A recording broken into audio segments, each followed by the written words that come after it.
Some of the studies I was looking at shows that if you get married after 30, each additional year of age increases your chance of divorce by 5%. And I couldn't figure out why. Oh, I think there are several reasons for this. So first of all, Lori Gottlieb, renowned psychotherapist, bestselling author, couples counselor, who's helped thousands of people find or save their relationships. people use the first date as I'm supposed to feel this one thing or else forget it. And people will come into therapy and say, I didn't feel like butterflies, so I'm not going to go out with him again. People said they wouldn't go on a second date with somebody because he ordered tap water. He must be really cheap. There was one where somebody said, oh, he did this impression from Austin Powers. yeah, baby. He was just nervous and he was trying to make you laugh. What about he asks to split the bill? Would that be an ick? If he doesn't pay, that would be a huge ick for me. Really? But it's really important to understand why, which is Interesting. now your partner has to be your best friend, have the same interests. He has to rock my world and better. Someone who's really ambitious, but also really family oriented. No one human could possibly do that. If you look at what are the most important things that would predict whether a relationship is going to last, is really important, are very important. And then emotional is really important. What does that mean? It means, You went to therapy because of heartbreak. yes. How do we navigate through that dark cloud? One strategy that might be helpful is It's absolutely crazy to me that so many of you have decided to watch our show, and so many of you have decided to subscribe to our show. We now have 5 million subscribers on YouTube, which is a number that I just can't comprehend. And it's a dream that I absolutely never could have had. We started the Diary of a CEO just over 3 years ago now. And in my wildest expectations, we might have had 100,000 subscribers by now. So you can imagine how shocked I am that so many of you have chosen to tune into these conversations every week and spend some time with us. So thank you. And I made a deal with you. I made a deal that if you subscribe to this show, that we would continue to raise the bar. And in 2024, we're going to raise the bar like never before. I've been working for the last 9 months on a surprise for all of you that have subscribed to this show, and I'm very excited to deliver that for you. The production's going to change. We're going to go even further with our guests, and we're going to tell even more global stories. So as always, if you appreciate what we're doing here, the simple, free favor I'll ask from you is to hit the subscribe button. Let's get on with the episode.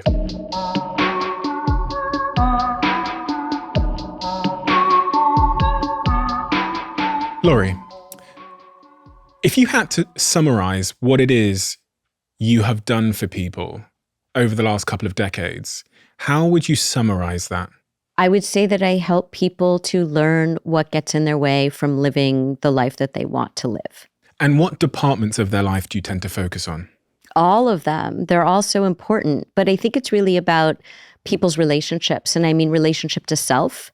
What is going on with the way that I talk to myself, the way that I make decisions and choices, the way that I hold myself back, relationships with friends, with romantic partners, with family members, with professional colleagues, all of it. And of all of those subcategories, what are the categories within there that people come to you advice for most often through your podcast, through your articles, through your therapy work? Well, it's interesting because it's usually somebody coming in and saying, I really want something in my life to change. And what they want to change is someone else. Right? And so I think what they're surprised to find is that, yes, there are difficult people in their lives. You know, we like to say that before diagnosing someone with depression, make sure they aren't surrounded by assholes. So, there are really difficult people out there.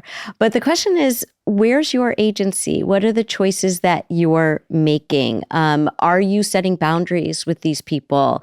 Are you adding to the tension between the two of you because you're kind of in a dance and you're doing some old pattern that you're in with this person? So I think it's really important to become self-aware and say, what am I doing in the world that gets me closer to the way that I want to live? And what am I doing in the world that keeps me from getting there? And since you got into this line of work and since your sort of education in this area began, what changes have you seen in the types of questions and the types of issues that are being presented to you in a sort of clinical setting or online or through your DMs, etc.? I think most people are really seeking connection of some sort that they don't have in their lives. And there's a sense of being alone, whether it's I'm the only person who feels this way, I'm so ashamed, I don't know why I'm so anxious or I'm so depressed, or it's a feeling of I feel like I have all these sort of friends, kind of peripherally, or friends in the world if you look at their social media, but they don't really have someone that they could call and say, I really need to talk to you about this. Who's this person you can confide in? There are these studies that have been done where they looked at, several decades ago, how many people said, I have someone close that I can call. And most people had at least someone, usually a few people. Now, most people have 0 people. They have said 0. I have nobody that I can call and confide in that deep way. Does that mean that there's a greater pressure now put on our romantic partners to meet more of our needs? Yes, absolutely. And that's one of the things that I think you see in dating, especially with younger generations, because it used to be that your community was there to meet all different kinds of needs. So now it's, people like to say, well, my partner is my best friend. Well, but you also have a best friend. Most people also have a best friend, right? So what happened? Or maybe they don't anymore because of what we've been talking about. So the question is, now your partner has to be your best friend, where they are there to meet all of your emotional needs. Whereas before you had, I could talk to this friend about this, and I had this friend that my partner doesn't like this hobby, but I get to go, my partner doesn't like these kinds of movies, but I could go to these kinds of movies with this person, or, whatever it is. And now it's like, we have to kind of have the same interests, and we have to be able to talk about all the same things. And we have to, he has to rock my world in bed, or she has to rock my world in bed, or they have to read my mind. Right? And so no one human could possibly do that. There is no human who can do that. And so what happens is we think something's wrong with this relationship if I'm not getting that from this person. And what are the other sort of big picture items that are making it harder for us to be satisfied romantically these days? I think, again, the sort of expectations of what it means to be loved. I think that when people really put everything into this other person, they aren't getting the kinds of emotional nourishment that they would be getting from the larger community. So whether it's extended family that used to be around, a lot of people don't even live where they grew up anymore. So they're kind of putting down roots somewhere else. They are kind of, they have to form like a whole new group of people. There's something to be said for the people who knew you when you were young. There's something about that, about really being known, because I think in relationship, people really want to know and be known. I remember I had a couple come in, and this was so striking to me, where she said to her husband, you know what 3 words I really want to hear? And he said, I love you. And she said, no, I understand you. And that was so profound, that how deep a yearning we all have to want to be understood. And I think that comes from, you have history with people and you have shared experiences with people, but we're moving around so much nowadays that we don't have that history or those shared experiences. And people didn't know us at different times in our lives. When you're truly known, oh, you went through this transformation, or you went through this difficult time, or I remember that fun time we had when we were 16 years old. And so a lot of people just don't have those kind of deeper connections anymore. What is it about being understood that we want? Like, what is the fundamental there? Does it make us feel psychologically safer, or what is it? Oh, it makes us less lonely. Okay. If you feel like you're the only one who understands what's going on for you, you're all alone. And that's why it's so interesting, having the Dear Therapist podcast or having the column, where most people write in and think that they are alone. And yet I have thousands of people writing in the same exact thing. So they're not alone, but they think that they're alone. They feel no one understands, or no one would understand. And I see this more with men also than with women, although both, I get that. But it's interesting, because I think that with men, often they'll come into therapy. Men get into therapy sort of one of 2 ways. They either come in because they're in a couple and there's a problem in the relationship, and so they come into therapy, or they come in kind of secretively, like, no one knows I'm here. And they'll say, I've never told anyone this before. And the thing that they tell you is something that women will talk about quite easily. And it's not that men are less deep than women. It's that women feel more comfortable to, over lunch with a friend, say something like that. And when women come in and they say, I've never told anyone this before, they'll say, except for my mother, my sister, my best friend. So they've told a few people, maybe one person, maybe two, maybe three. And so I think it's interesting because I think that, men can be particularly lonely because they really don't have the place to kind of connect in the way that women are more culturally acceptable to do so. Women sometimes have an expectation that their partner will open up in the same way that their best friends will open up. Yeah. And many men fall short of that expectation. I think there's often a narrative that women want a man to kind of sit down and talk about his problems and open up and listen and all those kinds of things that a woman might do with her best friends. But men, for some reason, tend to struggle with that. Yeah. Well, women want that and they don't want that. So women say they want that and they think that they truly mean it when they say they want that. But in couples therapy, I'll see something like a woman will come in and she'll say that exact thing to her partner. I really want you to open up. I feel like we're not connecting. I want you to be more vulnerable with me. I want you to tell me what's going on inside. And if he does, and let's say he starts crying, tears up, or really starts crying, she inevitably will have this reaction of, I don't feel safe when he doesn't open up to me because I don't feel connected to him, but I don't feel safe when he's that vulnerable with me either because there's something, just some cultural programming in her around what it's like to be with a man who's crying or a man who is vulnerable.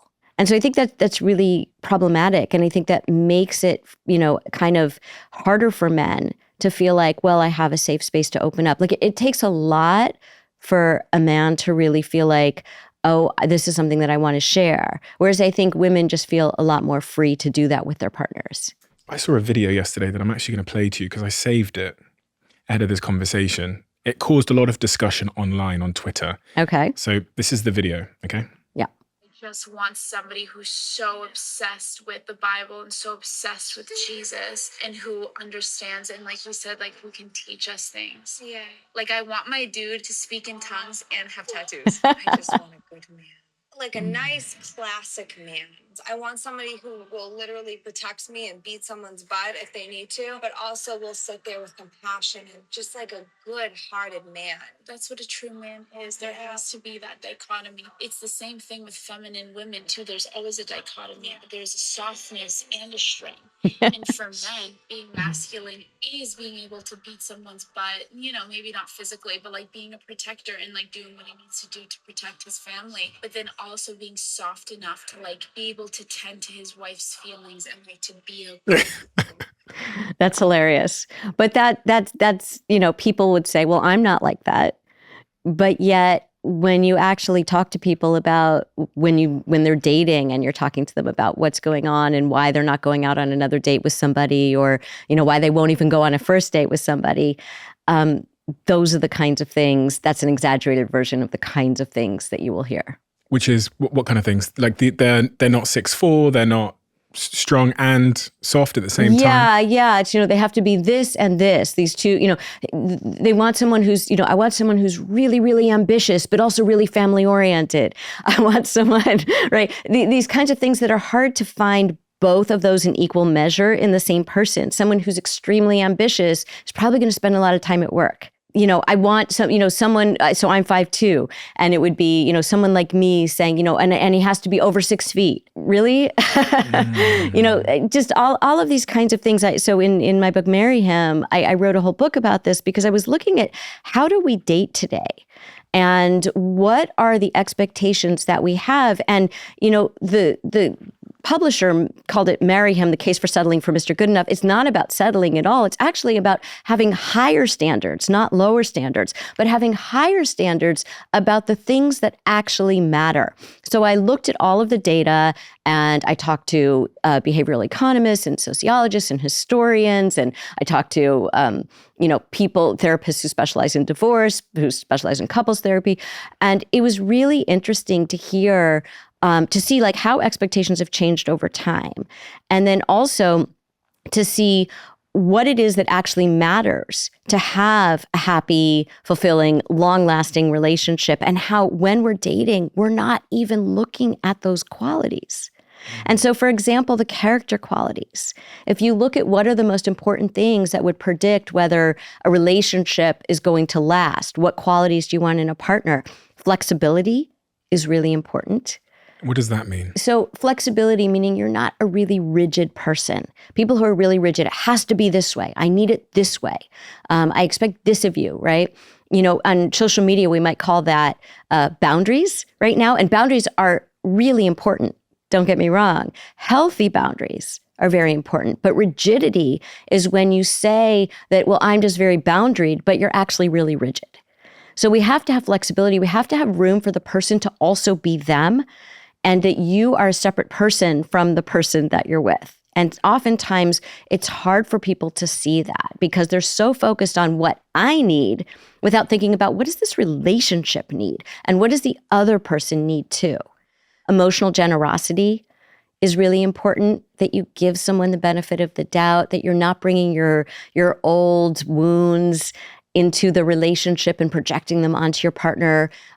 So I would call emotional maturity or emotional stability. So many times people overlook that when they're dating. So that looks like, you know, someone comes into therapy and they say, I don't understand why, you know, I love him so much and I don't understand why he didn't call when he said he would, or I don't understand why he canceled.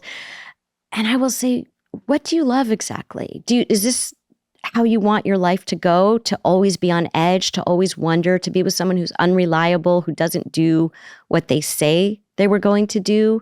What part of this do you love? Oh, but he's so funny and attractive and, you know, he's so smart. You like qualities about him, but you don't like the way he is with you in relationship. And so people need to have higher standards about the character qualities, things that are important to them, like loyalty, reliability, emotional stability, again, emotional generosity. Can they be supportive of you when things are going well for you?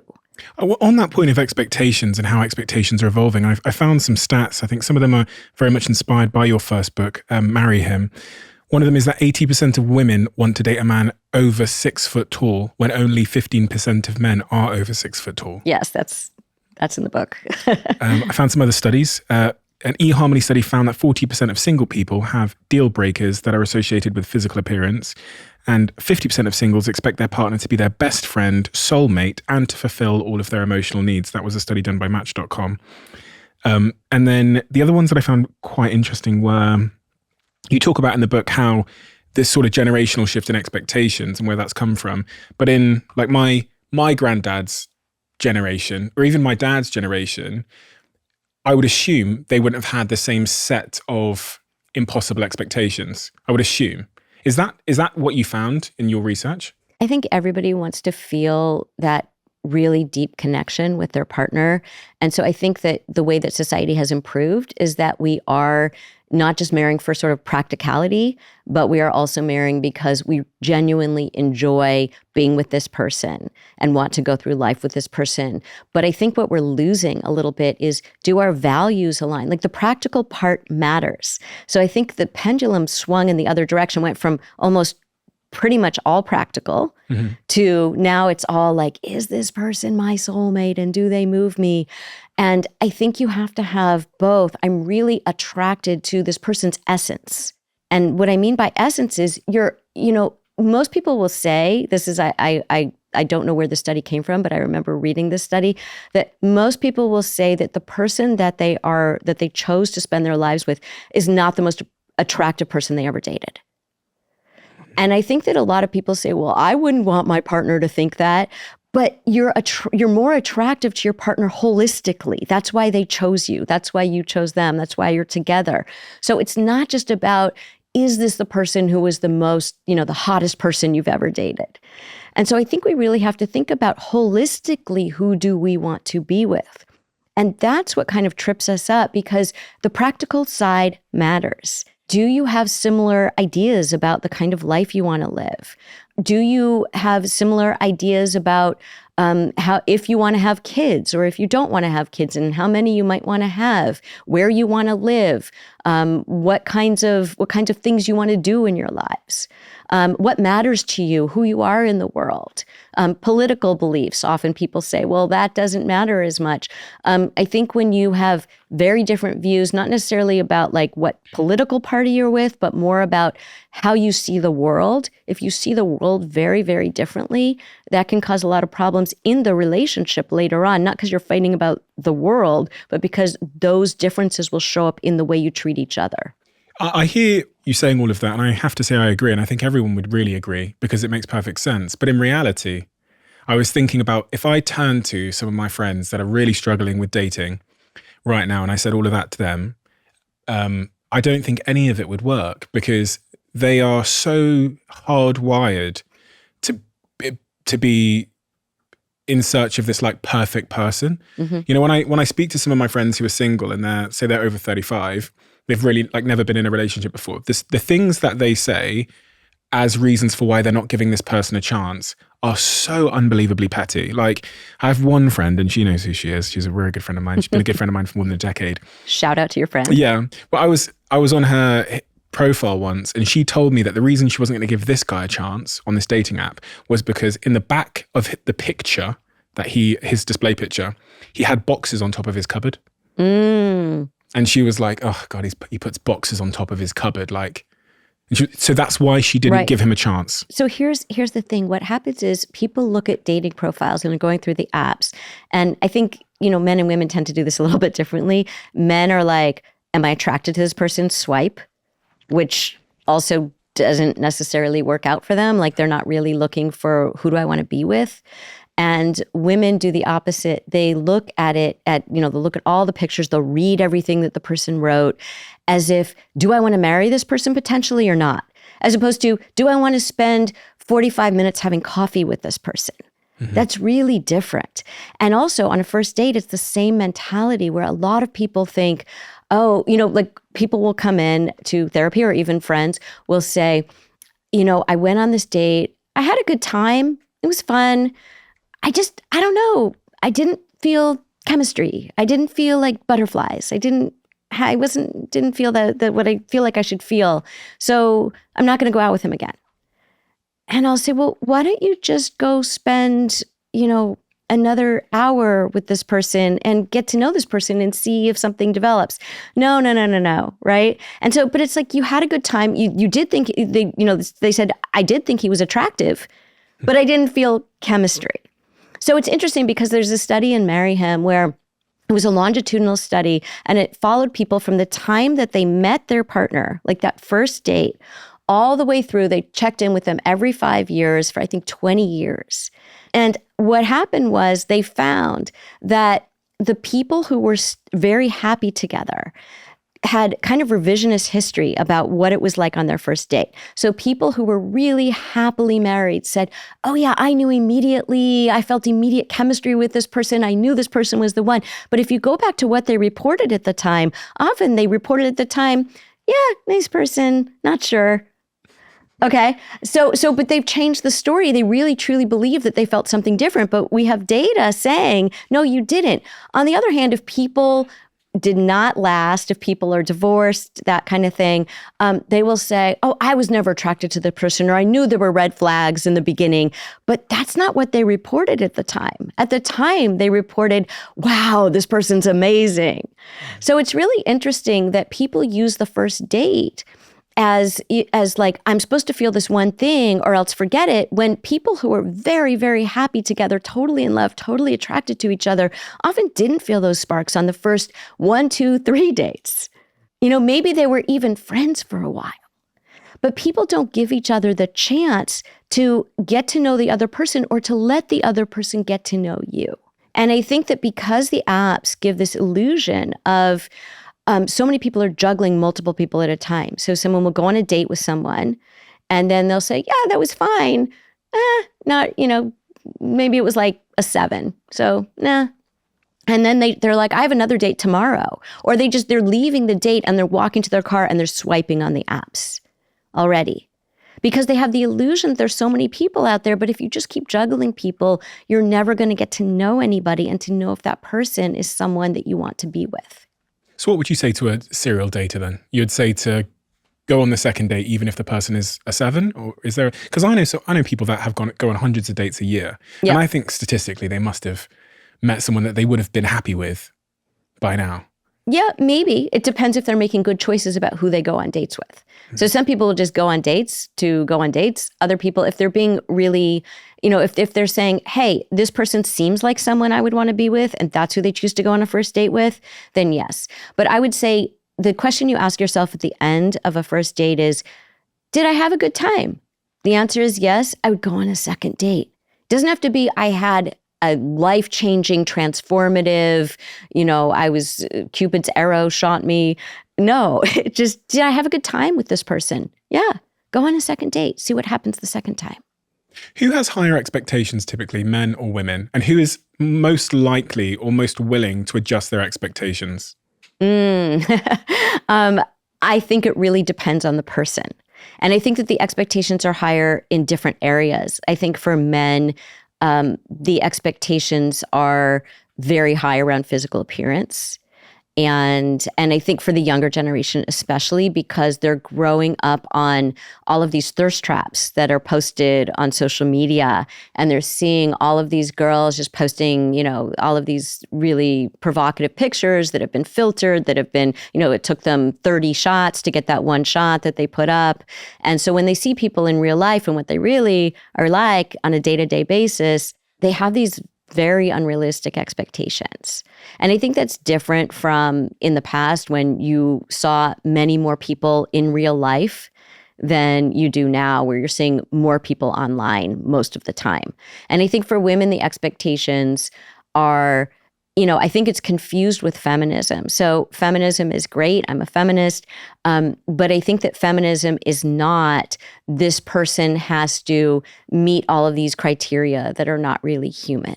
And I go through them in the book, the kinds of things that people say. And I have all these surveys in the book about the kinds of things people say they're looking for and they're not finding the right person. And I talk about this study that Barry Schwartz did. He wrote The Paradox of Choice.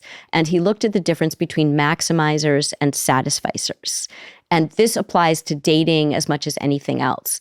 But, the way it doesn't apply, the way that you can look at it, the way he did in his study was, he said, look, if you go into a store and you want to get some jam and they have 30 different varieties, most people just leave because they can't choose. They get anxious. They don't know what to pick. It's not like more is better. If you have 2 different choices, it's easy. You say, oh, I like this one. And you're really happy with it. The people who did choose from the 30, they're less happy because they're trying to maximize. And then when they taste it and they go home with it, they think, oh, I wonder what that other one would have tasted like. Because there were so many choices. The person who picked from one of the 2 is very happy with their choice. So if you look at the kind of dating analogy, it's like, I like to use in the book, I talk about a sweater. Say you want a sweater and you know exactly what you want. It needs to be this material so it's not itchy. This color looks good on you. This is the right size. This is the right price. This is the style you're looking for. You go into a store and you find it. The satisficer will buy it, be really happy that they found it, and really enjoy it for a very long time. The maximizer will say, oh, I found this, but while I'm at the mall, I might as well just put this one, back on the shelf, and I will go look at a few other stores to see if I can find something that's maybe a little, like the color is a little bit better, or the price is, maybe there's something on sale, or maybe there's something that's a slightly different material. And they keep looking, and then they find something that's maybe slightly better in their mind, and they buy it. They're less happy with it because then it took them all this anxiety and energy to find it. And then they find it and they're always looking over their shoulder. Well, maybe there's another one. Maybe there's a better one. Maybe there's a different one. And the next time they're walking and they pass a store window, they think, I should have gotten that one. So maximizers think that they're putting in all the research to find the thing that's going to make them happiest, but going through that process makes them unhappy, not only by going through that process, but when they get the thing that they decide on.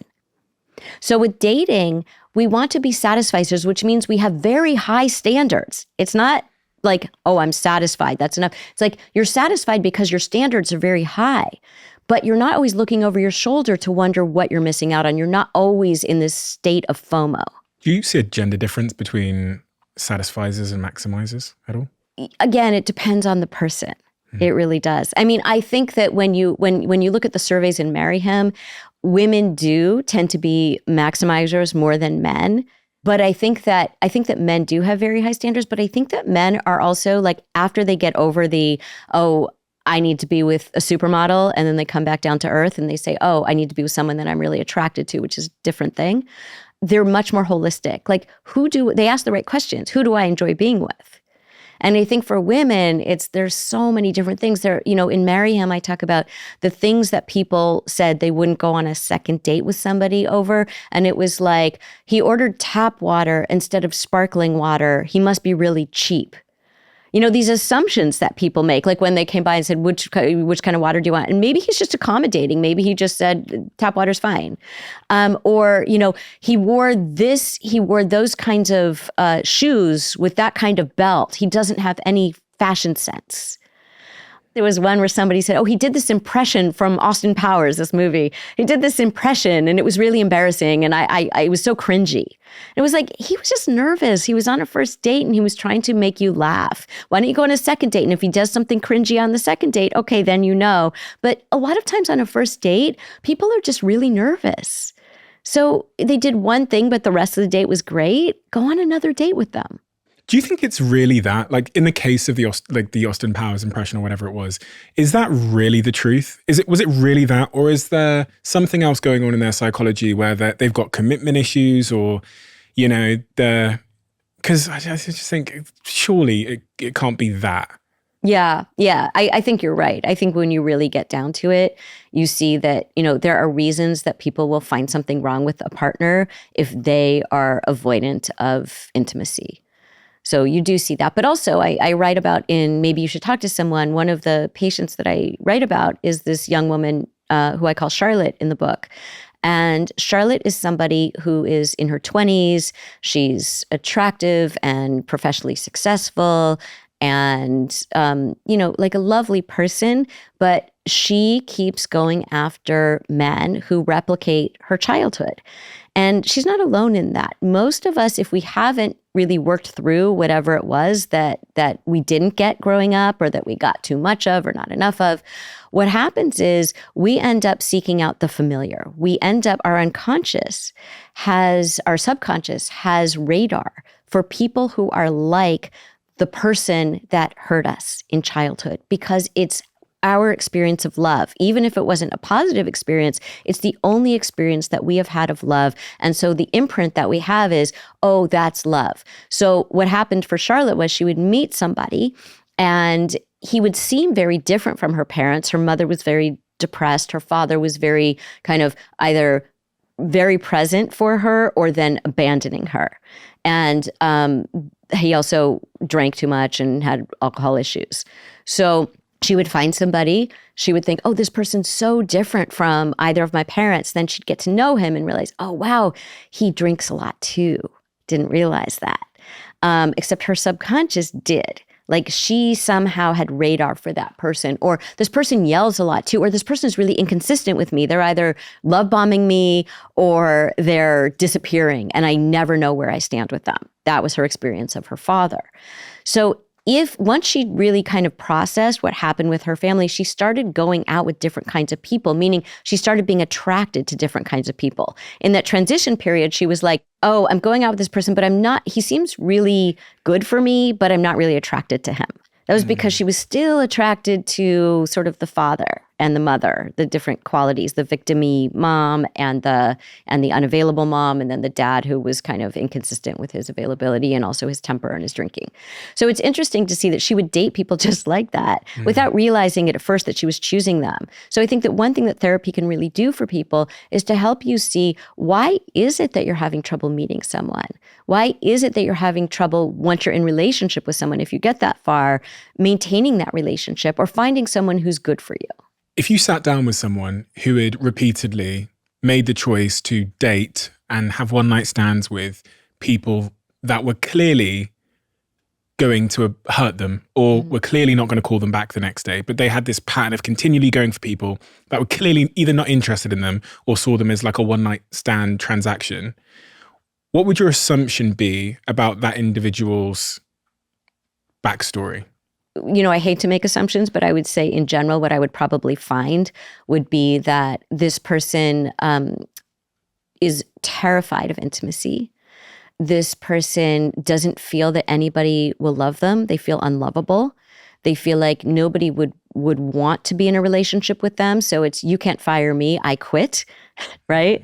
So it's, I'm not even going to put myself in that position. I know this is going to be a one-night stand. I don't have any expectations. I'm empowered, right? This is the story they tell themselves is, I'm so empowered that I don't have to feel. I don't have to get attached. Look at me. I am above my feelings. But the thing is, they're really terrified of their feelings. They're terrified of being attached. They're terrified of seeing whether somebody can love them because they're worried that they're going to get what's confirmed by somebody else, which would be the confirmation would be, oh, look, I tried, I got attached to this person and they didn't reciprocate it, or we dated for a month and then they broke up with me. So see, that proves that I am unlovable. And that doesn't prove anything. It just proves that this person was not the right person for you.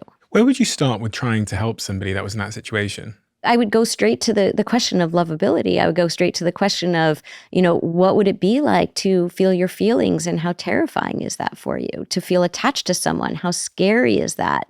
To feel like they are the arbiter of your worth. And how can we switch that? So when you go on a date, it's not, will they love me? But am I interested in them? Do I want to spend time with them? So it's not about, am I going to be chosen, but I get to be the chooser. What is that like? Because that person has never been able to be the chooser. And yes, sometimes you will choose someone who doesn't reciprocate that, but you also get to choose someone. Sometimes you will choose someone will choose you, but you don't reciprocate that. So you just, so it's not, this person is not saying, whoever you go out with, they are not determining your worth, that you know what your worth is, no matter what happens. And I think you really have to work on the self-worth part and where the story came from, because we all come into therapy with narratives about ourselves. And there's stories that someone told us about ourselves. Either verbally, they told us like, you're not good enough, you're not this enough, you're not that enough, or they told us with their actions, like they weren't nurturing to you, they didn't love you in the way that you saw other kids being loved. And so you took in this story of, I must not be lovable. Jumping back to something you said earlier, because I was thinking about this, the general disconnect amongst men and women these days. You used the word feminism earlier. Mm-hmm. There's been a lot of changes in society's expectations and views of the role of a man and a woman in a relationship, but more broadly in the workplace and society. And this has caused a lot of interesting dynamics that I think might be having an impact on people's expectations and their amount of satisfaction in dates. Some of the studies I was looking at ahead of your arrival today was one study that shows that 71% of people say it's very important for a man to be able to support family financially, to be a good husband or partner. But by comparison, only 32% say it's very important for a woman to do the same thing. And that's Pew Research survey. But also another study that said, this is on Sage Journals, that men showed less attraction towards women who outsmarted them. And when you look at the changes in income and intellect, in 1980, women earned about 60% of what men did, but by 2020, that had risen to 83%. There's obviously still issues with gender pay gaps and such, but what we're seeing here is the kind of macro trend is that women are more educated and have more money. The expectation that a man is going to be the provider in the household still persists, and men don't want to date, again, speaking generally, according to some studies that show attraction preferences, women that outsmart them. Right. So the interesting thing is that when people say, I want to have flexibility, meaning a lot of women will say this. I want to have, they'll say, I absolutely expect that I'm going to have a career, but I also don't want to be the sole provider for the family. And if they're really honest, a lot of women will say, I would like my husband to earn more than me. At the same time, more women are getting college degrees. More women are getting graduate degrees. More women are getting ahead of men in those areas. And so women will also say, and I want someone who's as educated as I am. But there aren't as many men, just number-wise. So if there are more women who are educated, meaning college, graduate school, than men, but those women want men who have those degrees, there's low inventory of men who have that. And so there's sort of a problem with that. And so what I really want to encourage people to do is when they're dating, and this is not about lowering your standards, it's about saying to women, there are lots of kinds of intelligence. So you want to be with someone who is equally intelligent, but that doesn't mean that they have the same degrees that you have. Who do you want to talk to? Who do you have interesting conversations with? Is this causing an issue for successful women that are over 30? I was reading an article, I think it was on the Washington Post, where a lady was interviewing another lady who had written a book called, I think it's called like The Gender Gap or something. Mm-hmm. And they concluded that much of the reason why successful women above the age of 30 were struggling in dating is because of this issue that men don't want to be with a woman that is like better than them, and it's somewhat emasculating to a man. And so I've had lots of private conversations with very successful women. I know a lot of successful women that are in very exceptional relationships, but I've also got a small cohort of women that tell me that they're struggling in dating because they're too successful and men don't like it and are emasculated. Is that true? I think there's this narrative in our culture that women who are successful are not finding men because they're focused too much on their career. And I think that's absolutely false. I think that when you are out there in the work environment, you are meeting men. And that's where you're meeting other people. You're meeting other women who maybe are married and their husbands have friends. You're out there in the world and people are seeing you. So I think, and also you have meaning and purpose in your life and you're doing something you enjoy. And I think that that's very attractive. I think that I think that people are wanting someone who can not live their work, which is different from being successful. Because you want a partner who's also available to you. But I don't think that it's because women are too focused on their careers that that's what's happening. I think it's because of this gap that the women who are maybe achieving certain things in the world are not finding men who are achieving at the same level. And so there just aren't enough men for those women. The numbers just don't work out. And so then there's this question of, as a woman who is a very high achieving, do you have to be with somebody who is high achieving in the same way? And that's a very hard cultural shift for a lot of women to make. And the other problem is that when high achieving women want to be with high achieving men, a lot of those high achieving men are not great partners. And that's the thing that, so they might be dating a lot of high achieving men and maybe they are finding them, but then they find that this person doesn't have time for me, or this person isn't really nurturing, or this person is married to his job and I don't like that. I think it's hard when you have two people who are extremely focused on their professional lives and neither one of them has time for the relationship. So I'm not saying, there are a lot of relationships where that works really well, where both people are very focused on their careers, but they also understand each other in a way that helps them. And then there are the relationships where you have two very high achieving people and they both expect that the other person is going to be more involved in the relationship to help them support their own career. And they can't because they're supporting their career. So you can't do both.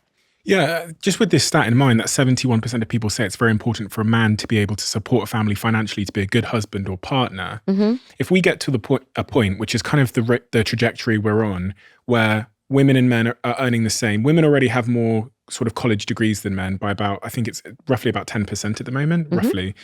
We're going to find ourselves where, expectations for what a man can offer are really, really high, but reality is really low. And then it feels like that the amount of women that are not finding what they want is going to continue to increase. And the amount of men that don't feel like they are good enough for a woman because they're not smart enough, they don't have enough money, they can't contribute in the same way, is also going to increase. But then also with general working dynamics, we're seeing that people are getting married later and later, they're having less and less kids. So Are you at all concerned about this trajectory? Yes, very. Because I think it leaves a lot of people who really want a partner and could really enjoy having a partner who maybe is different from what this cultural norm is. They don't go after that. So a woman will say, oh, I'm not going to even go on a date with this guy because he's not successful enough. We're too different. And a man, on the other hand, might say, I'm not going to even go on a date with her because she's so focused on her career, or, or I'm not good enough for her. So they don't even get a chance to even see if they might be a good match. And sometimes it's a great match because you don't necessarily want two people who are exactly the same. And I see this all the time with couples who come in for couples therapy, where they thought that what was so good about their relationship when they first got together was we're so the same.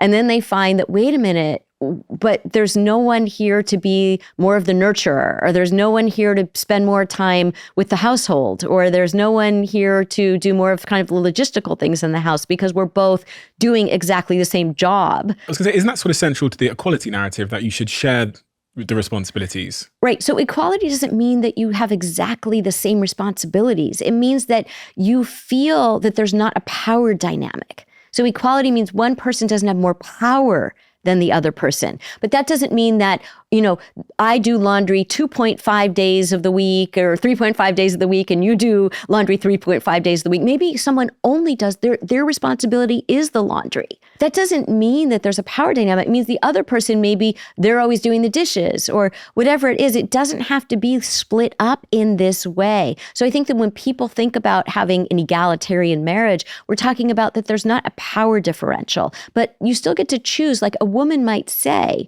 and I'm being stereotypical here, it might be the man, but often it's the woman who says, you know what, I want to switch to part-time with my work. So that doesn't mean she has less power in the marriage because he makes more now because he's working full-time. It means that they've divided up things differently because that was their choice. That was something that was chosen. It wasn't like you can't work. It was, I would like to do less. Do you tend to see issues unique to relationships when a woman is earning more than a man? Yeah, I do. I still think this is something that is very primal for us around, what it means. I think that women sometimes feel resentful. That's why they want to be with someone. It's funny because a woman can be making a lot of money and she won't even go out with someone who makes the same amount. She has to go out with someone who makes more, which is interesting because she won't necessarily say that. I think it's hard to acknowledge the contradictions. And I think for men, the same thing, that a man will say, I want a woman who has her own life. I want somebody who is doing something in the world that is important to her, but I don't want her to make more money than me. It's hard to say that out loud. This comes out in couples therapy where people start talking about, wow, there is this difference. And maybe it didn't even start out that way. Maybe it started out where he was making more and then things shifted and then she started making more and it changed something in their dynamic. And so they start fighting a lot, but they're not fighting about that. They're fighting about all different kinds of things. And so it comes out in different behaviors. And they come to couples therapy saying, we're fighting all the time, or we're not having sex, or here's what's happening. And it turns out it was really about this issue of who has power now. But they didn't realize it was about that, or they weren't willing to kind of look at that. Do you think it's getting increasingly harder to know what the role of a man and a woman are? Because I think, I've had so many conversations on and off this podcast with people who have sons or daughters. It's often the ones that have sons. I'm thinking about a lady that I know. And she says she's so confused by what to tell her son a man is these days. And, when I think about suicidality and how much of a big killer it is, especially in the UK, I know it's sort of a Western trend, but I think it's the biggest killer of men under the age of 45 is themselves. I'm thinking, there's often a narrative that's because masculinity is changing. They're not being masculine enough. And then there's another narrative that says, no, it's because they're not being feminine enough. What's typically associated with sort of feminine traits. Yeah. Well, it's true that more men die by suicide than women do. And some people say, well, that's because the method that men choose is more lethal. But I also think that that's only part of the story. Because when men do come into therapy, they truly, truly feel that conflicted about exactly what you said, that I don't know how to be a man in today's world. It used to be much more clear. Now, I'm not saying that was a good thing that it used to be much more clear, because there were all kinds of power dynamics that weren't so healthy for men and women. But I think now what men are saying is, I maybe don't want to be the person solely responsible for, like, I would like my partner to also bring in some income, but, that creates all kinds of problems. Or I want to be able to, again, open up to and talk to my partner in this way, but I'm afraid that it makes her feel unsafe. So what do we do? What does it mean? And so I could say I'm raising a boy who is now 18 years old. And even things like, does he still pay? He always wants to pay on a date. And then some people don't like that. And he thinks, well, I'm just being sort of chivalrous, or, but there are all these ways in which you don't know sort of like what is expected of you. So it's like, if he pays, then some people take offense. If he doesn't pay, then some people take offense, and he just doesn't know what to do. Like how much of these things that I feel are being sort of the role of a man in a nice way, like protecting, taking care of, will be offensive to some people because they see it as kind of a power dynamic. So what is the role of a man? It's really unclear.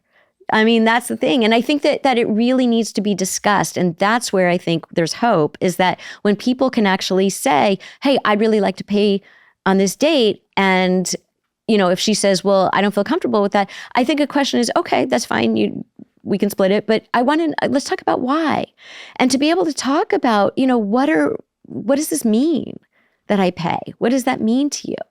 I think a lot of people would say, oh, well, it means like, that you expect something back from me. You expect, that we're going to have sex, or you expect, whatever these Control old ideas are. Yeah. And I think that we need to be having these conversations. That's my point, is that it's not so important that we know what it means. It's more important that we know what it means to the person that we are interested in. What does it mean to them? It's going to mean something different to everybody. So if we can't talk to this person that we're interested in about what it means, then both people are going to be mired in confusion. Yeah, I'm a bit of a old school romantic, as they say. My partner, she has a great job. She has her own money. But I just absolutely feel the need to open up every door for her, pay for every bill for her. I would absolutely not have it any other way. Maybe that's because I'm insecure or something, I don't know. But I watch my dad do it for my mum, and it's like hardwired into my DNA that my role is to protect, take care of, do everything I can to support. And if I'd really struggle with her paying for me. And she's got her own money. She's got her own business, her own job.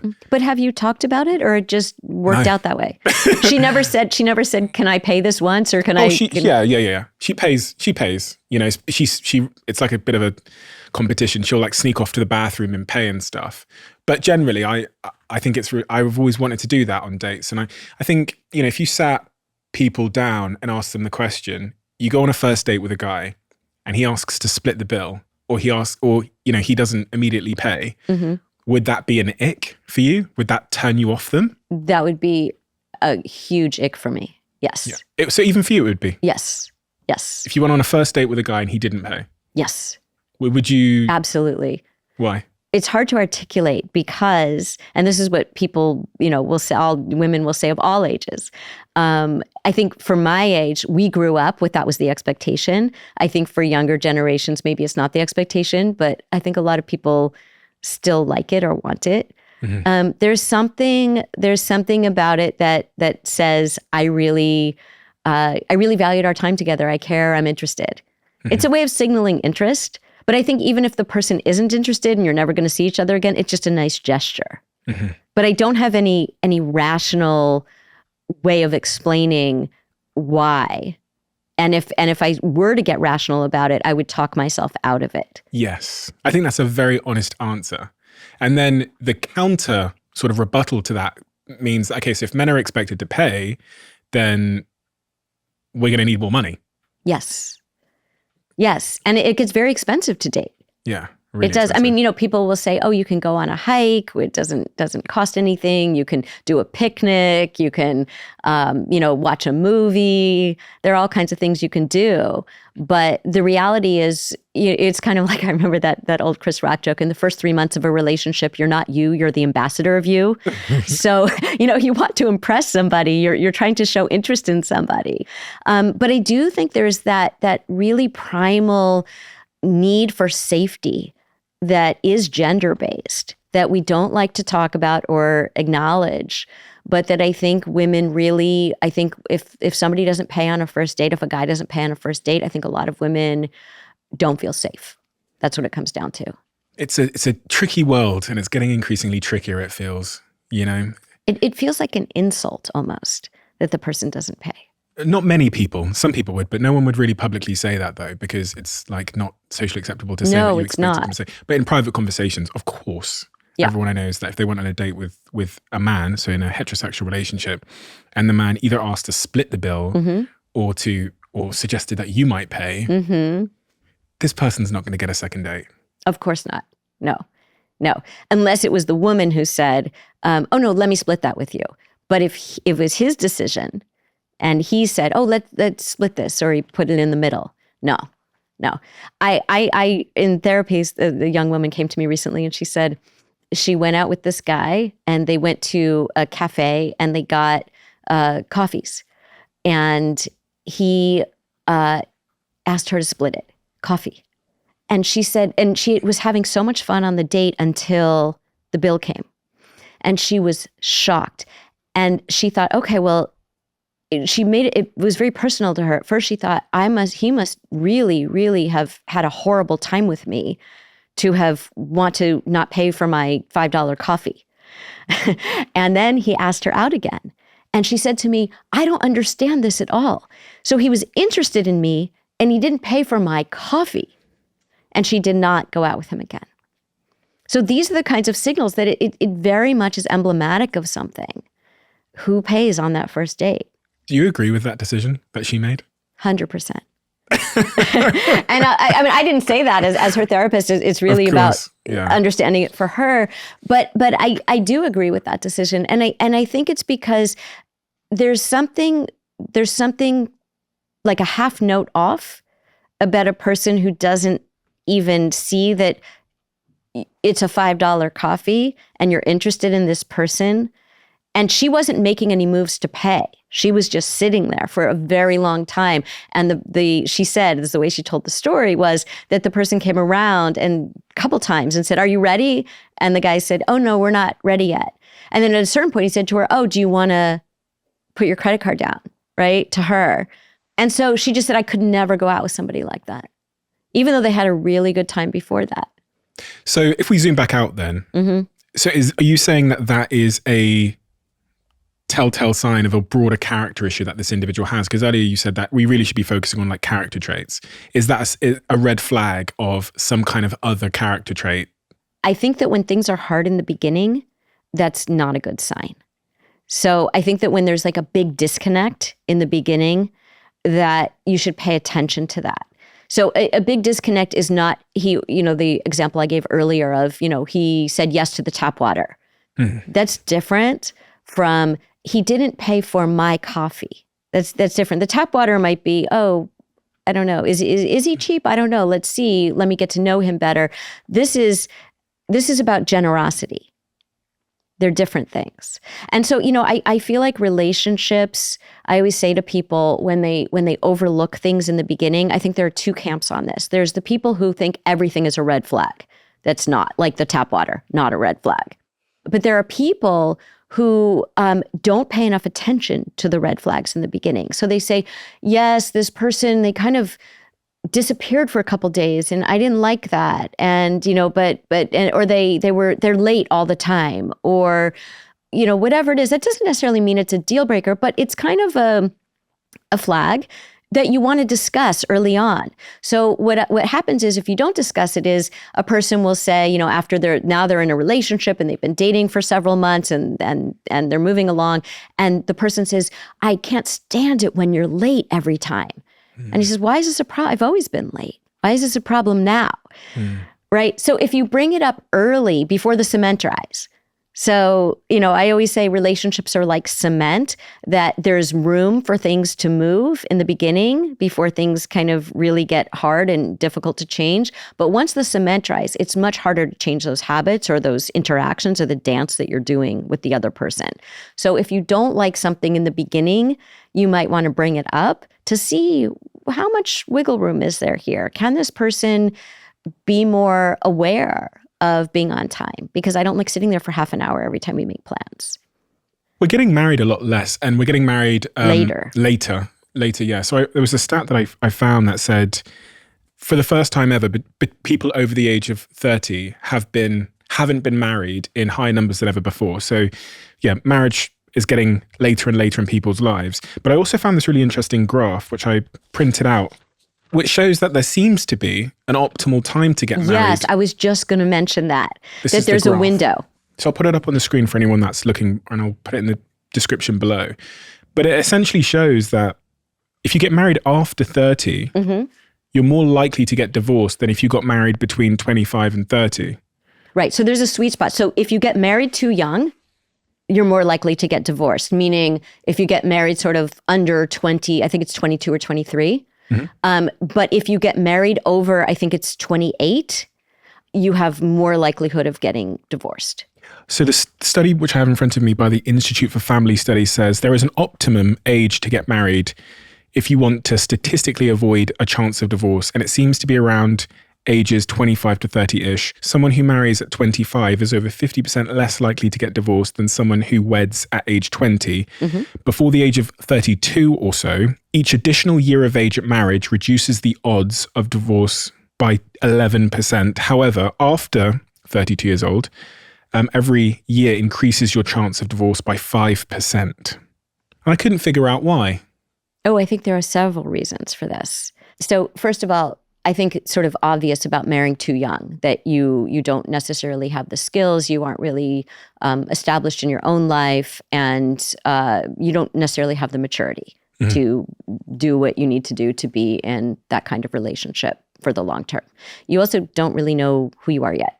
And so you might think that you want a certain kind of life, and you find out your partner wants something very different.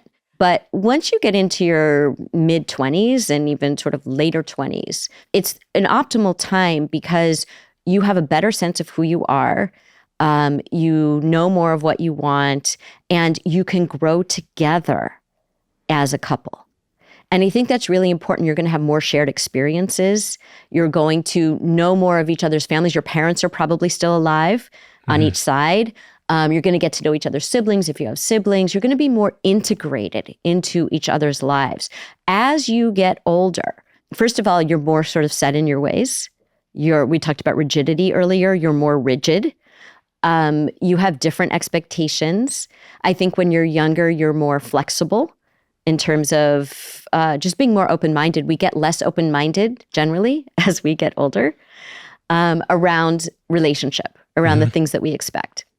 And we also have a history as we get older. So we have more negative experiences of maybe heartbreak, being broken up with, breaking up with people, relationships that didn't work out that then inform the way we behave in our relationships. And I like to say it's almost like we're punishing our current partner for a crime they didn't commit. So if you were in a relationship before where maybe you were cheated on or someone didn't treat you well, then you are less trusting of the partner that you're with, or you're more on guard or more closed off because you're worried you're not going to get treated well. So it's almost like the more dating experiences that you have, some people would think counterintuitively, they would think, if I have more dating experience, then I'm going to be a better partner later on. But often because those were not great dating experiences, sure, you might have learned something in them. But if you have too many of them, it's good to maybe have a relationship or two before you get married. But to have 5, it's harder, right? Because you have all this baggage that you're bringing in, and the other person who's also your age has all this baggage that they're bringing in. And there might also be something, it's kind of like if a fight breaks out in every bar you're going to, maybe it's you, that maybe you are doing something in relationship, and that is why. It's not that you haven't been able to meet someone, it's that you've been pairing up with people in a way that is not really healthy. And you haven't spent the time to really figure it out. So you're just going to keep repeating and repeating those not great relationships. Even if you marry the person, it might not last because something has not been working in those last 5 relationships and you haven't figured that out yet. In your TED Talk, you talk about part of getting to know yourself is getting to unknow yourself. Why do we have to get to unknow ourselves? Well, I think that so many people think I'm going to come into therapy and I'm going to learn so much about myself. And you do, but part of learning about yourself is learning what the faulty narratives are that you've been carrying around, whether it's I'm unlovable or I can't trust anyone or I'm no good at this or this thing is wrong with me. These, again, are stories that you picked up about yourself from a long time ago. And it might not even have been your parents. It might have been at school. Maybe you were bullied in school, or maybe you were in an environment that, well, maybe you had ADHD and you were told you weren't smart because people didn't realize that you learned differently and you actually are quite intelligent. So you have these stories. So it's to unknow. People will come in and say, well, I'm not really smart. Well, you have to unknow that because that might not be true. Let's find out. So it's really, it's interesting because I was a writer long before I was a therapist, and I still am a writer, but I use so much of writing and narrative in the therapy to kind of help people edit their stories. Let's look at, is the protagonist going in circles or is the protagonist moving forward? Who are the supporting characters? And do the major characters need to be more minor characters in your life? And do some of the minor characters need to be more major characters? And what is going to be the next chapter? How do we look at where the story is going? So a lot of this is unknowing stuff about the character, which is you. If you come up with a character as a writer and you say, well, this person's not very smart, and they're kind of weird and they're unlovable, well, you're going to write the story a certain way thinking the character has those traits. But if you say, actually, this person's quite smart and they're quite lovable and they're quite attractive, well, you're going to write a different next chapter for them. I've always, on that point about sort of narratives we've written, I've always considered myself to be very productive. Maybe the more honest answer is a bit of a workaholic to some degree. I think that my work is fundamentally attached and associated with my own self-esteem. So I think when I'm working really, really hard and I feel really productive, I think at some deep level, I think I'm worth more, or I'm like, I fit in. It goes back to when I was younger and I felt like I didn't fit in. It feels like I'm more valuable. Now, the problem you have as an adult when you're trying to achieve a different set of goals, like have a healthy relationship, is this kind of gets in your way. And I think I found that in myself, that I still have this urge to be really successful and work really hard because at some level it's doing something for my image of myself. But as I get older, I kind of need to figure out a way to drop that down a little bit, or else I'm going to miss out on something that's going to make me happy, which is relationships. And a lot of people that I speak to, a lot of people that listen to this podcast are in a similar situation where they just can't get off the train in terms of their work. Yeah. Yeah. So we were talking about defense mechanisms. And so one of the defense mechanisms is where you take something that comes from an unhealthy place and you put it into something that looks on the surface healthier. So I don't feel worthy or as worthy as I would like to, so I'm going to succeed in this incredible way. So on the surface, it looks great. It looks like you're doing something really healthy, but actually you're not really working on that self-worth piece. Another example might be somebody who has a lot of anger and they take up boxing, right? Or they become a surgeon because they cut into people. You see this a lot, where somebody takes their anger, so they put it into something that looks healthy, but they're not really dealing with the underlying issue, which is the anger. You see that a lot, that people that have anger issues sometimes take up roles like surgeons? Sure. Yeah. Really? Yeah. Anything where you can do, again, boxing, it could be anything where you're putting it into a socially acceptable container as opposed to dealing with the issue. So there's nothing wrong with being a great surgeon. There's nothing wrong with being somebody who succeeds in work that they love. But then what happens is, when you're not doing the thing that gets the societal approval, then what do you do with, in one case, your anger, in the other case, your self-worth? And so I'm glad that you're looking at the self-worth piece, because that's going to be important, because you're not always going to get it from your work. How do you improve your self-worth? What would you do with a patient like me? I think we do this on the podcast where we do something very practical, where we have people make a list of the things that other people would say. So there's two columns. There's one, what would other people say are your best qualities that have nothing to do with your work? Okay. What do they appreciate most about you? And then what do you appreciate most about yourself that has nothing to do with work that you think other people don't see? And when you start to look at those, they're very quiet at first. People don't have a long list. They're kind of like, I don't really know. And I'm looking for really tiny things like, this person really appreciated that when they were sick, I called them. This person really appreciates that I'm funny, that I make them laugh. I appreciate that about myself, you might say, right? You might say, like, I really appreciate that about myself, or I appreciate that I can be calm under really stressful circumstances. I appreciate that I notice my partner and I do nice things for my partner. I appreciate, not my partner appreciates that. That'll be on one column, but the other column is I appreciate that about myself. So looking at how can I pay more attention to some of these areas that I don't pay enough attention to because I can only see the real shiny thing out there, which is how many people, how many millions of people follow me, or how many people, download the podcast, those kinds of things. And is there a reason why, the reason why you separate work from that is because you're trying to find your self-esteem in other places outside of the work? Right. So it's both and. It's not to say don't feel worthy because of what you do with your work. That's a big part of what we do with our lives. Think of the number of hours that we spend in work. We're spending most of our days doing work. So of course we want to get self-worth from that. But we also want to know that we have other areas in which we are worthy and that we don't pay enough attention. We don't give ourselves enough credit. It's kind of like in a relationship, there's a statistic about the bank of goodwill. So in a healthy relationship, we think of deposits of how many positive interactions do you have with your partner to how many negative interactions do you have. And so you want to have 20 positive interactions for every one negative interaction in a relationship. And when things are not good, you want to have, you hope you can do 5 positive ones to 1 negative one. But that's a lot. So it's really noticing. These are small little deposits that you make. Like I took my partner's hand when we were walking down the street. Those are like small positive interactions. You're not counting them. It's just a way of being. But what happens is when your self-worth is all in one bucket, you don't notice. You're not making enough deposits to yourself into the self-worth bank. So it really is about noticing what are the deposits that I'm making. So I'm making a lot of deposits in the work bucket, but I'm not making a lot of deposits in noticing I really liked that. I was really funny at that dinner party. That was really fun. I was really kind to that stranger on the street. That was really nice of me.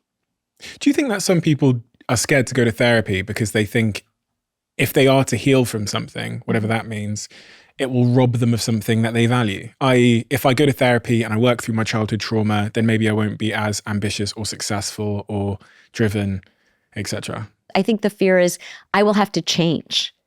I will have to change and I will have to do something different and I might not like that. And that's why people are like, if I go to therapy and I take off my mask and this person sees the truth of who I am and I see the truth of who I am, I might need to do something difficult. And I might need to get rid of one of my defense mechanisms, like I'm avoidant, maybe, right? Or I might not be able to, to do things that maybe I get away with that are not very healthy because they're easier. In your book, you say something, your new book, maybe you should talk to someone. You say something that really surprised me, which is that sometimes when someone changes, those around them will sabotage them and basically get in the way of that change because it changes the dynamic that relationship has with a person. And I mean, we see this generally when someone becomes successful, for example, their friends from their hometown might be a little bit resistant because they want to keep the dynamics the way that they are. But the examples that you talk about in the book about someone gets over their alcohol addiction and then a friend might sabotage them by, giving them alcohol or taking them to a bar. Yeah. were really, really striking. Yeah, that happened with Charlotte in the book when she realized that her drinking was a problem. She was the young woman who's in her 20s and was dating, and she realized that she drinks too much and it's really affecting her life and her functioning.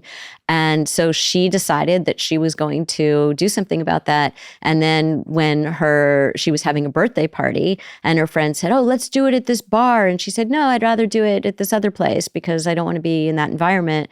And her friends were like, "You're no fun anymore.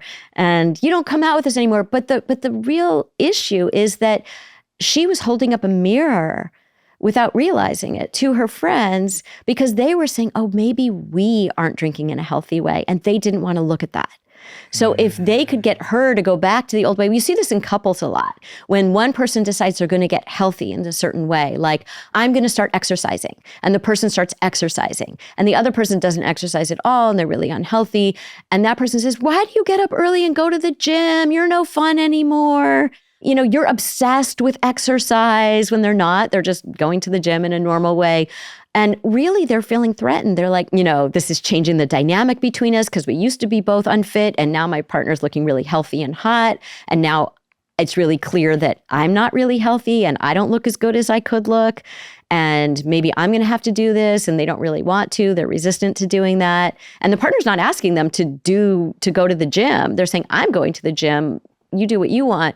But there's this implicit pressure of, I have to look at myself. That's why people, again, don't come to therapy, is because I'm going to have to look at myself and maybe make some changes that are healthier. And I'm not sure I'm ready to do that yet. And I write in the book about the stages of change because I think it's so important that people understand that New Year's resolutions, for example, don't often work because people think, I just decide this thing, I have this goal, I'm going to do it, and I either succeed or I fail. And that's just not true. There are these stages that people go through, and it starts with pre-contemplation, where you don't even know you're thinking of making a change.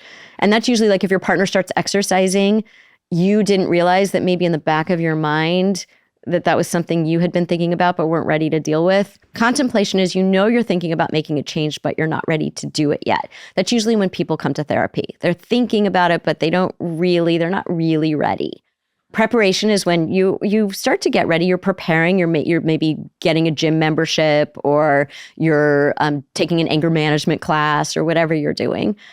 And then action is when you put the change, and it might also be like you're preparing to break up with someone who's not good for you. So you're thinking about, how am I going to do this? What are the logistics of this? And then action is you actually do the thing. You break up, you go to the gym, you change jobs, you apply for a job that you always wanted, you go back to grad school, you do the thing you wanted to do. But then the next stage is the most important stage, which is maintenance. And maintenance is, it's not like you're on this upward trajectory and if you go off the trajectory, then you failed. It's not like that. Maintenance is, how does this become more habitual in my life? So let's use the breakup example. You broke up with this person, you're having a really bad day, you're feeling really lonely, you called them at midnight, or you texted them at midnight because, I don't know, and so now you say, I better get back in a relationship. I guess I'm back in a relationship with them. No. You slipped off. It's okay. Then you say, you know what? I was feeling really lonely. I didn't know how to cope with it. I'm going to go to therapy. I'm going to have an extra session. I'm going to call my friend.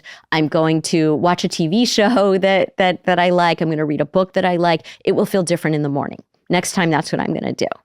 And so you have to get used to, we talked about the familiar earlier, about going toward familiar partners. Making a change is really hard because we're changing something that was familiar to us. It's like when I was in therapy, my therapist said, you remind me of this cartoon, and it's of a prisoner shaking the bars, desperately trying to get out.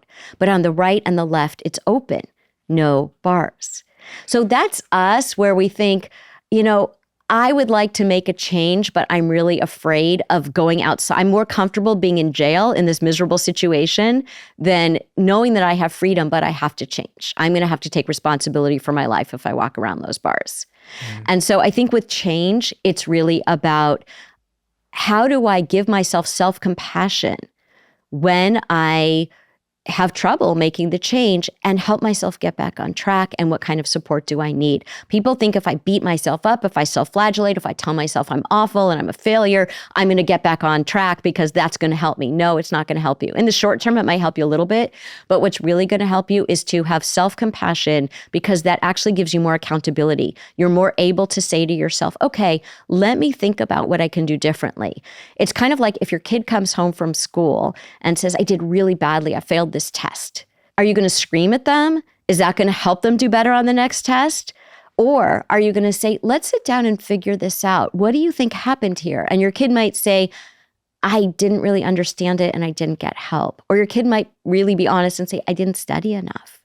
So we can say, okay, well, what can you do next time? Let's try to think about, can you make a schedule? Do you need to study with a study partner? What do you need to do?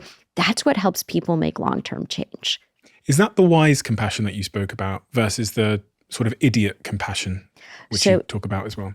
Idiot compassion is what we tend to do with our friends. So your friend says, listen to what my partner, my coworker, my sibling, my parents did or said. And we say, yeah, they're wrong. You're right. How dare they? Because we're just validating their perspective. And like we were talking about in my TED Talk, there are many different versions of a story, all of which are true. So you're only getting one narrow perspective when you're hearing one person's perspective. That's why couples therapy is so great, because I can hear the same incident told by two different people who were there, both of whom are telling the absolute truth of their experience, but they're leaving out the other person's experience. And that's where things get dangerous. So in idiot compassion, we don't consider what the other person's perspective might be when our friend is telling us something. We just back up our friend. But they're not learning anything from that experience. And when you hear them over and over, you kind of get a sense that maybe they're doing something. Like an example would be your friend keeps getting broken up with.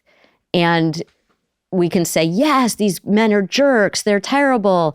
You deserve better. Or we can say, I think that sometimes you're a little bit too possessive early on in the relationship. And I think they start to feel overwhelmed and then they break up with you. But if you could just hold your anxiety a little bit more at the beginning of the relationship and not be so overwhelming to them, that you might develop something different the next time. That would be wise compassion. That's what they're going to hear in therapy. So in therapy, we hold up a mirror to them and help them to see something about their role in the situation that maybe they haven't been willing or able to see. And so we think we're being a good friend by offering idiot compassion, but we're not actually helping our friends. And that's where therapy, I think, can be really helpful. When you're sat with a man and a woman in a therapy session, do you typically find that the woman expresses more emotion, tears, than the man? Sometimes, yes, often. I also think that emotions can be used as manipulation. So an example is a pattern in a relationship might be that he brings up something that he wants to talk about. She cries because of what he said. And he said it nicely, but it's something they need to deal with. And she cries. And then he gets terrified by her crying. He thinks, oh my gosh, I've hurt her. And so then he shuts down. And so really her crying is a manipulation. It's I don't want to hear anything that I'm, quote, doing wrong. And so I'm going to shut that down by crying and being the victim and being hurt. Being a victim is actually a power position because you are making it impossible for anyone to deal with whatever is going on between the two of you. Because now you're the victim and now they look like a horrible person if they're making you cry. So I will call that out in therapy and I will say, you know what, he's going to talk and we're going to do something different where he's going to be able to say what he wants to say. She might cry, but if she cries, I want you to please go on. She's going to be fine. I'm going to be here with her and you don't have to manage her feelings. You're going to tell her about your feelings. I will be here to help manage her feelings. Interesting. And you see that if you're not in therapy, you'll see that pattern where it's just, someone will play the victim in the relationship. And it could go either way. It could be anyone in the relationship. But when someone plays the victim, the other person actually becomes the victim. They become so helpless in the relationship. The true victim is the person who has to interact with the person who plays the victim. Dreams. Something I was quite surprised to find in your book, but pleasantly surprised. Yes. Do our dreams have meaning or are they just random? I think both, but I think that dreams are really helpful. And in the book, I do give examples of dreams where dreams are often kind of a story that we tell ourselves that we aren't giving ourselves permission to think about when we're awake. So an example might be somebody who is worried that they have been doing something financially that is not legal. They have a dream that they were speeding on the highway and they got caught. Well, what is that dream really about? It's this, I don't really want to think about this thing that I'm doing that's not quite above board. And I know I shouldn't be doing it, but I'm not going to think about that. The dream that I have in the book so I come into therapy because of a breakup and I have a dream that I ran into my ex and it's this very elaborate dream. But the point is that in my first therapy session, I had said to my therapist when I was talking about the breakup, I said, well, half my life is over. And he really glommed onto that statement that was really why I was in therapy. What was this about for me? It wasn't so much about the breakup. The breakup got me into therapy, but this whole question of what am I doing with my life and how am I living my life? And this question of mortality was really what was on my mind. And so in the dream, I think I see that he has a new girlfriend and I see that she's older than me. And I feel very self-satisfied by that in this petty way. And then I look at myself in the mirror in the dream and I'm like this 80-year-old wrinkled person. And I realize, this is really about this fear that I have about getting older and that half my life is over. And so dreams really do inform our biggest fears and our biggest preoccupations that feel too scary to think about in our waking life. And if we pay attention to our dreams, and what I mean by that is when you wake up and you remember your dream, if you write it down immediately, but you write it in the present, not we were here and this happened, but I'm here and I see so-and-so and so-and-so says to me. If you write it in the present, it will bring back more of the dream for you and it will help you understand what connection it has to something that you really do need to be dealing with in your life that you're probably not dealing with. Dreams can be a precursor to self-confession. Yes, that's what I say. Self-confession. They can tell you things about yourself before you're willing to admit them about yourself into yourself. Yes, and it's so liberating. I think that there's something about the safety of a dream. Sometimes our dreams are really scary, but you wake up and you say, okay, now I can deal with it. Now that I've acknowledged it to myself, I can deal with it in the dream. I just had to go with the flow of the dream. But now I can actually make choices about what I want to do in my waking life. At the beginning of each therapy session, you'll often ask your patients to describe their last 24 hours. Yes. Why is that useful to know what someone's been doing for the last 24 hours? I think most of us don't realize how we spend our time. We have no idea. If you said to somebody, you spend 3 hours a day scrolling on Instagram, they would say, no, I don't.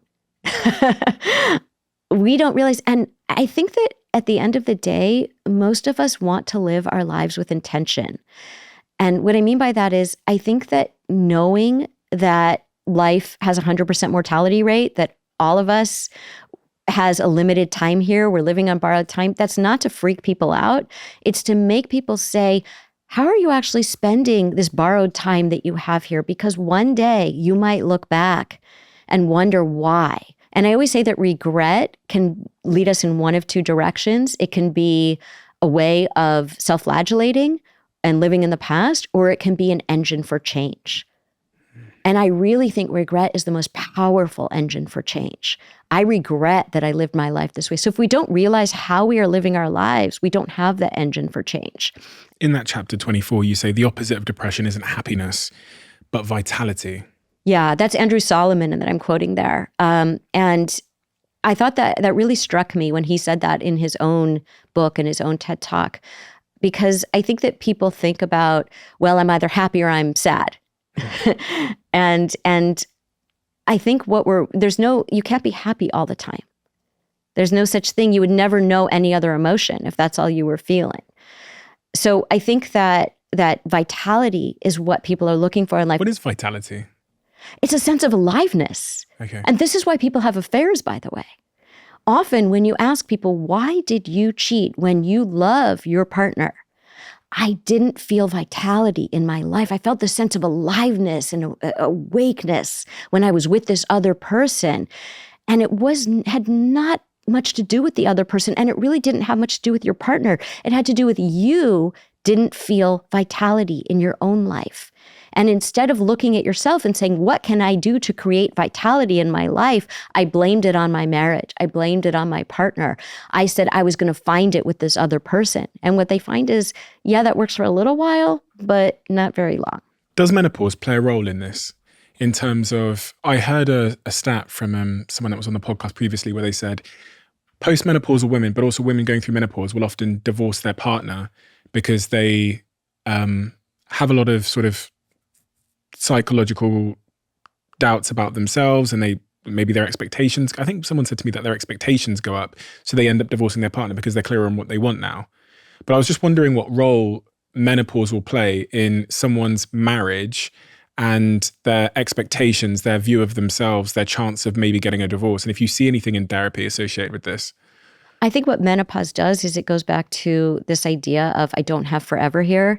And if they weren't happy with the marriage that they were in, then I think people really wake up and they really say, what do I want in my life? There's a lot of psychological changes that come with, it's not just the hormonal changes, but it's what does that represent? That I am done with that chapter of my life. And I'm halfway through, again, half my life is over. And what do I want to do to more intentionally? Because often women have been serving others. So that's what they've been doing. They've been taking care of other people's needs, whether it's their partners or their children or their parents. They tend to be the caretakers. And now they're saying, wait a minute, I only have this much time left and I really want to find that vitality in my life. You went to therapy because of heartbreak. Yes. I've been through heartbreak. Who has not? It's one of the worst feelings in the world. And it's really hard to give someone advice when they're going through heartbreak. I had a friend reach out to me recently and said, listen, I'm going through a heartbreak and I just don't know who else to turn to.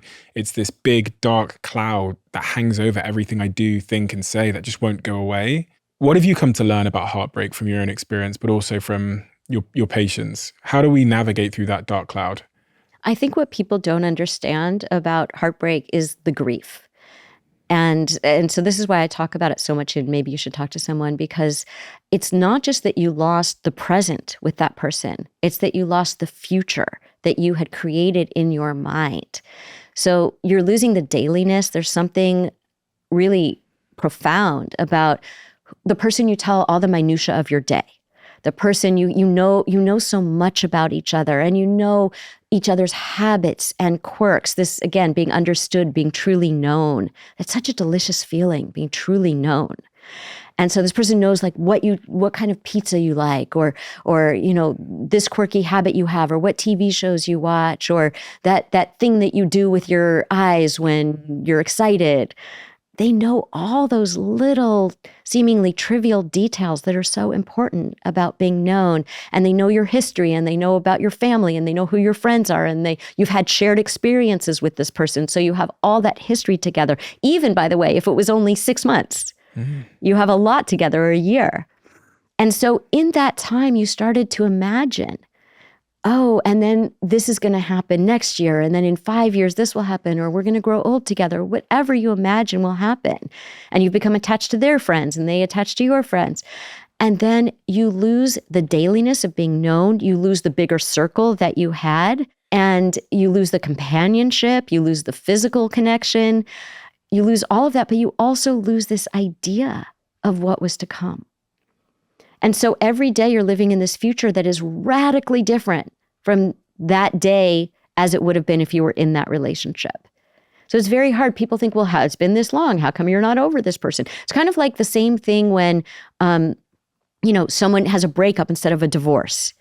People think, well, it's not that big of a deal. Why? Why is it less of a big deal? It's still loss and grief.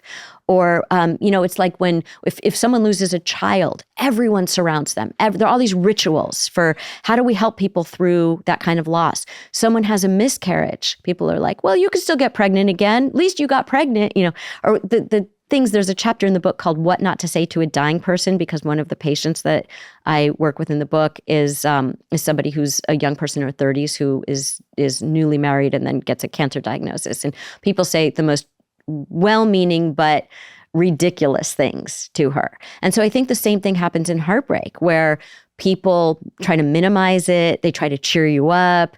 They won't sit with you in your loss.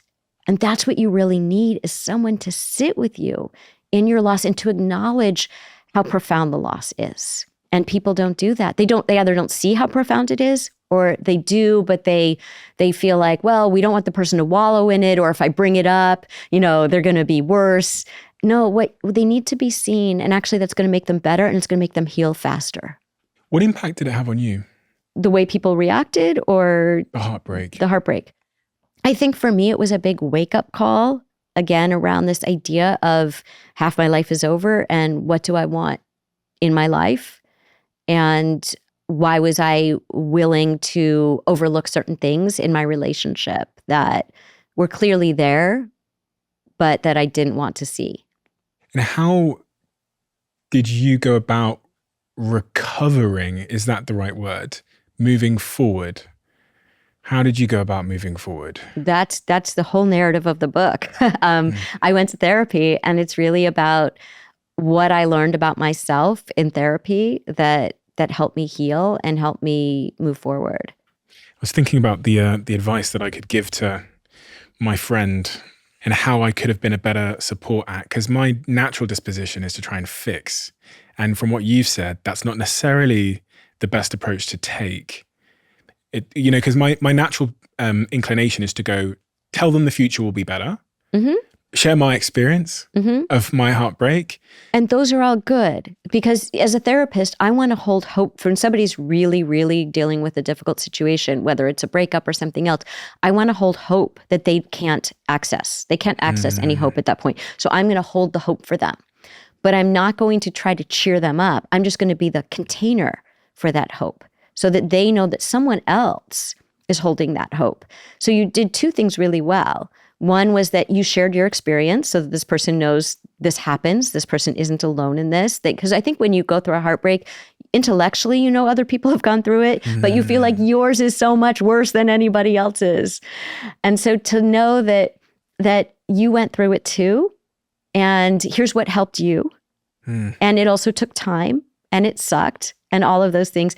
And then I know that it will get better, even if you can't see it right now, to let them know that piece. I know it will get better for you, even if you can't see it right now. And the third, so those are the two things that went well. The third thing, though, is to be able to sit in the grief with them, to say, tell me about how things are different for you. Tell me what you miss. Tell me. And people think, oh, that's just going to stir up all the stuff. They're just going to ruminate. This isn't helpful. You need to give them a place where they can feel understood. And you can say one strategy that might be helpful is you can give yourself 30 minutes a day to go through all the things you miss, everything that sucks, how horrible it is. You get that 30 minutes so that the rest of the day they're not ruminating, because every time they catch themselves thinking about it, they say, wait a minute, at 6 o'clock, I get to do this nonstop for 30 minutes. And so if you can hold it, you rewire your nervous system. Neurologically, this actually happens, where that pathway gets interrupted. If we can put a stop sign up between the feeling and the behavior, which is the rumination. I feel sad. Oh, now I'm going to ruminate on this. We put a stop sign up and say, I get to go there later. Then later, when we start having more of these feelings, we have a stop sign that we're used to now. Now we're wired that way. So we put more time between the thought and the rumination. As you know, Whoop are a sponsor of this podcast, and I'm an investor in the company. And last month, I had the chance to sit down with Kristen Holmes. She's the VP of Performance at Whoop, and I learned so much from our conversation about circadian rhythms and things like sleep. Studies show that for every 45 minutes of sleep debt that you accrue, that your decision-making ability will drop by up to 10%. And when you're chronically underslept, you'll only be a fraction of the person, the fraction of the boss, partner, friend, manager that you can be.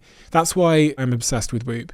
which not just tracks, but coaches you on how to get better at sleep so you can bring your best to everything that you choose to do. If you're not convinced, you can try Whoop for 30 days completely risk-free with zero commitment just by going to join.whoop.com/CEO. That's join.whoop.com/CEO, and let me know how you get on. If you don't like it, there's no commitment. Join.whoop.com/CEO. On the point of heartbreak, at the deepest human level, is it about, you talked about the bigger picture, the loss of the future, etc. in the past. Is the fundamental reason we have heartbreak as a device built inside of us because we are creatures that need connection, and it's a mechanism to make us stay connected and avoid becoming disconnected? You literally could not survive in early societies without being part of the group. You had to belong. If you did not belong, you couldn't survive. You wouldn't get food, you wouldn't get shelter, you wouldn't survive. So belonging is just hardwired in us. It's something that keeps us alive. And we actually do need it to stay alive, even now. And what I mean by that is you take, for example, when they did these studies and they looked at babies who were in orphanages, and they thought all they need is they need food, they need to be fed, they need to be nourished, they need to have their diaper changed, they need those things. These babies didn't develop, and many of them died. It's called failure to thrive because they weren't held. They weren't held. They needed love. They literally died from lack of love. They couldn't survive no matter how much they just stopped eating. Failure to thrive. They wouldn't meet their developmental milestones. This happens in really traumatic childhoods even. So you actually cannot live without love. You need some kind of love. It doesn't have to be romantic love, but you need love. So we need that. So our main goal in life is to love and be loved. We may think it's about success and it's about appearance and all the things that we see on social media. We may think that's what life is about and everything that our culture sells us. But ultimately what we need is we need love. We need to love and we need to be loved. And so when that gets cut off, we forget that we have other people who love us. We forget everything else. Everything just feels extremely black or white. It's like I was loved and then I wasn't loved. And that's how it's going to feel for a little while. It's scary. It's scary because so much of your work is centered on connection at like the fundamental level. And we're living in a world that feels like it's getting more and more disconnected than ever before. If you go back a couple of decades, young people used to see their friends once a week or twice a week. About 80% of people did. Now it's getting down to about 30-40%, which is really, really crazy. I did a talk on stage the other day, and there was 500-600 people in the audience, and the kid sat to my far bottom left here, raised his hand, and his question in front of 600 people was essentially, "I'm lonely, and how do I make friends?" He sat in a room with 700 people that are his exact age, and he's asking me in front of all of them, which I respect. He's asking me the question, how do I make friends? A lot of people ask that. A lot of men come up to me and whisper it to me at talks. They'll say it to me. So they'll make, because we film a lot, they'll come up really close to me and basically express that. They'll say it in my DMs. How do I make friends? Yeah. I get that all the time to the podcast, to the column. That is one of the most frequent questions is, I'm lonely. How do I make connections? How do I make friends? From younger people especially, but older people too. And I think that it's really frightening because when I watch my son, who's 18, people think, look, going back to your graph, that they are, quote, seeing their friends because they're sending pictures of themselves back and forth on Snapchat to their friends. And they think that that's socializing. But it's so different. We learned this during COVID, that there's such a difference between being in a room with someone and, being mediated by a screen. But they're not even having conversations like you would if you were with your friend. Things happen, you have shared experiences, you're doing things together, conversation just more naturally flows. They're literally, they're sending texts to each other that are just emojis or, a picture of this. They're not really learning. So it's not just how do I meet friends, but it's how do I be in friendship with someone? And it's hard because a lot of people aren't interested in doing that.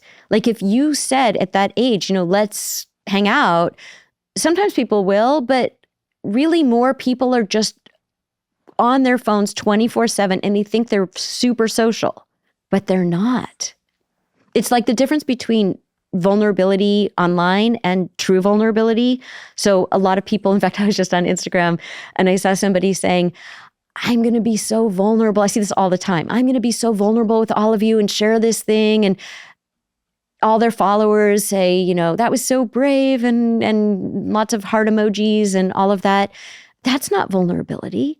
To put that out on a public platform, true vulnerability is what this kid was asking you, which is when you are face to face with someone, if you're with your partner or a close friend or a family member, and you want to share something you need in the relationship or something that you feel shame about or something that is scary for you to take the mask off and share with somebody, that's true vulnerability because the stakes are high. What is this person going to think of me? Again, going back to I need to be loved. We all need to be loved. What is this person going to think of me? How will they love me if they know the truth of who I am, this thing that I'm about to share? Very different from sharing it on Instagram or TikTok or whatever. So I think that it's really important that we as adults look at how much FaceTime do we have, FaceTime in-person time, do we have with people? Are we really prioritizing that? And are we modeling that for the next generation? What would you have said to him? Because what I ended up saying to him, because it really took me off guard, no one had asked me that, obviously, in front of a huge group of people.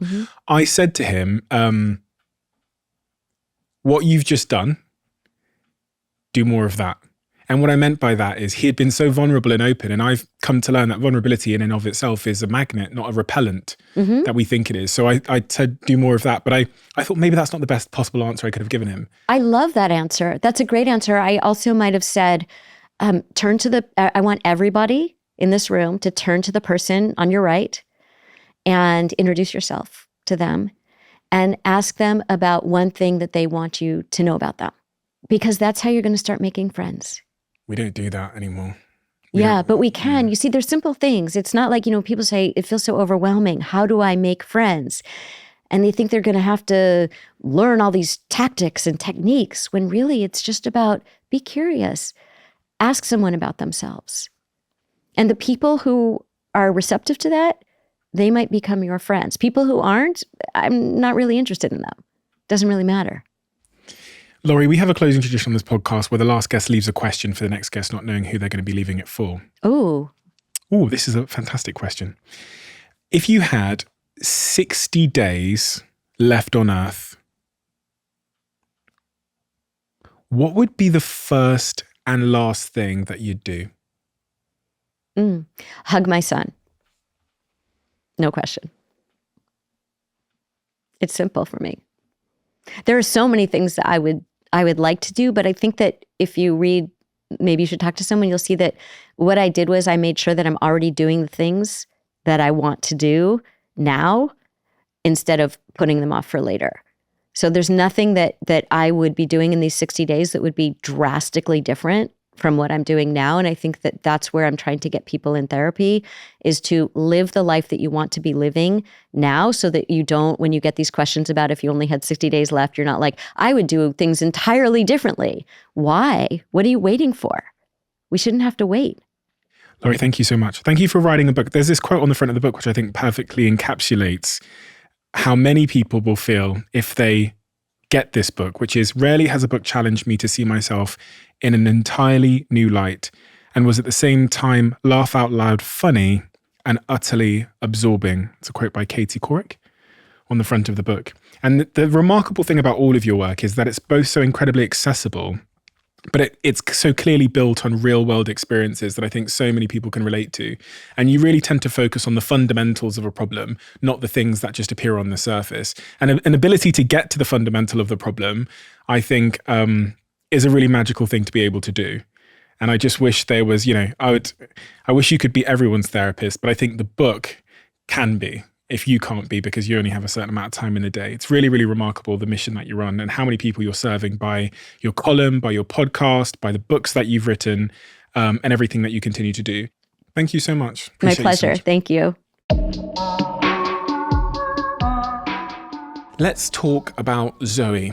who you may know because they're a sponsor of this podcast and I'm an investor in the company. You guys know health is my number one priority. Zoe's growth story has been absolutely incredible so far. They're doing science at a scale that I've never seen before. Because of their members and recent breakthroughs in research, they can now continue to offer the most scientifically advanced gut health test on the market. Previously, the test allowed them to analyze 30 bacteria types in your gut, but now, thanks to new science, they've identified 100 bacteria types. This is a huge step forward, and there's nothing else that's available, even close to it, on the market at all. So to find out more and to get started on your Zoe journey, visit zoe.com/Stephen. You can use my exclusive code CEO10 for 10% off. Don't tell anybody about that, okay? Just for you guys.